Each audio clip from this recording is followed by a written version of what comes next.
महिलांचं आरोग्य म्हणजे नेमकं काय? प्रत्येक महिलेने हा व्हिडिओ एकदा तरी पाहायलाच हवा. नमस्कार, मी श्रद्धा कदम, सर्टिफाईड योगा ट्रेनर. महिलांचं आरोग्य हा शब्द आपण बऱ्याच वेळा ऐकतो, पण नेमकं ते म्हणजे आहे तरी काय? का महिलांचं आरोग्य हा शब्द फक्त प्रेग्नन्सीशी संबंधित आहे किंवा एखाद्या स्त्रीरोग तज्ञाकडे जाण्यापुरताच मर्यादित आहे? उत्तर आहे नाही.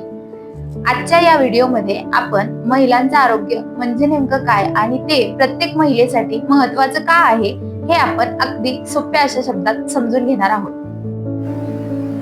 महिलांचं आरोग्य म्हणजे स्त्रीच्या आयुष्याच्या प्रत्येक टप्प्यावर तिच्या शारीरिक, मानसिक आणि प्रजनन आणि एकूणच आरोग्याची काळजी घेणे.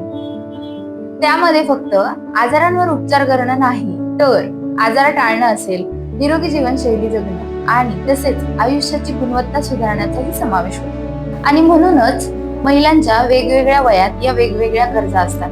त्यामध्ये पहिली अवस्था येते ती म्हणजे किशोरावस्था. यामध्ये मुलींच्या आयुष्यात मासिक पाळीची सुरुवात होते, त्यामुळे नैसर्गिकरित्या शरीरामध्ये बदल घडून येतो. त्यानंतर दुसरी जी अवस्था येते ती येते प्रजनन अवस्था. यामध्ये नियमितपणे मासिक पाळीची सुरुवात, पीसीओएस असेल, फर्टिलिटी असेल, प्रेग्नन्सी प्लॅनिंग. त्यानंतर येते ऍक्च्युअल मध्ये तिसरी स्टेज म्हणजे गर्भधारणा. यामध्ये आई आणि बाळाचं आरोग्य.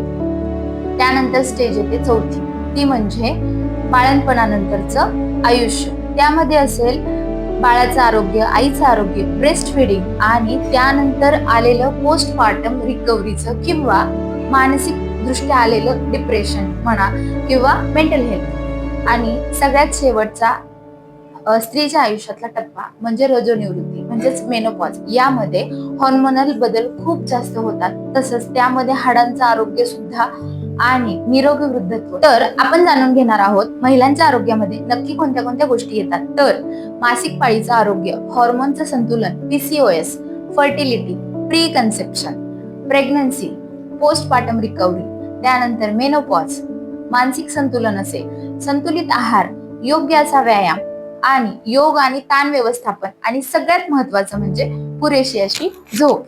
महिलांचं आरोग्य निरोगी असणं का महत्वाचं आहे? कारण महिलांचं आरोग्य निरोगी असणं म्हणजे फक्त तिचं आरोग्य निरोगी नसतं. एखादी महिला निरोगी असेल तर तिचं संपूर्ण कुटुंब निरोगी असतं. कारण जर तिच्या निरोगी सवयी असतील तर त्याच सवयी तिच्या पूर्ण घराला ती लावणार आहे.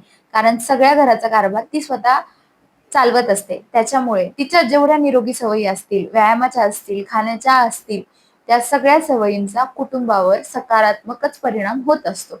म्हणून स्त्रीने स्वतःच्या आरोग्याची काळजी घेणे म्हणजे स्वार्थीपणा नाही, तर स्वतःची काळजी घेणं हे अत्यंत आवश्यक अशी गोष्ट आहे. तर तुम्ही आजपासून तुमचं आरोग्य सुदृढ राहण्यासाठी 5 गोष्टी फॉलो करू शकता. त्यातली पहिली गोष्ट आहे की संतुलित आहार घेणे. दुसरी, आठवड्यातून काही दिवस शारीरिक हालचाली करणे किंवा योग करणे. तिसरी, 7 ते 9 तासांची पुरेशी झोप घ्यायला हवी.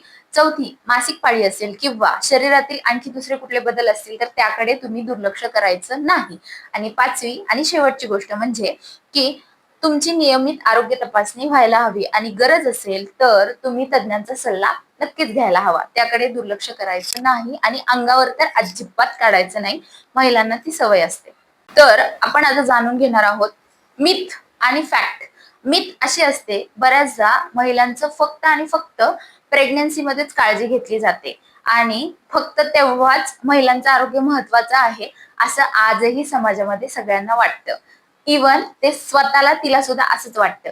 तर फॅक्ट अशी आहे की महिलांच्या आरोग्यामध्ये मासिक पाळी, फर्टिलिटी, मानसिक आरोग्य, हॉर्मोनचं संतुलन, प्रेग्नन्सी, पोस्टपार्टम, मेनोपॉज आणि एकूणच जीवनशैली या सगळ्या गोष्टींचा समावेश होतो.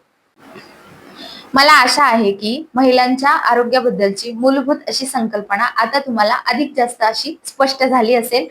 पुढच्या व्हिडिओमध्ये आपण महिलांच्या हॉर्मोन्स बद्दल आणि त्या हॉर्मोन्सचा त्यांच्या शरीरावर कसा परिणाम होतो याबद्दल जाणून घेणार आहोत.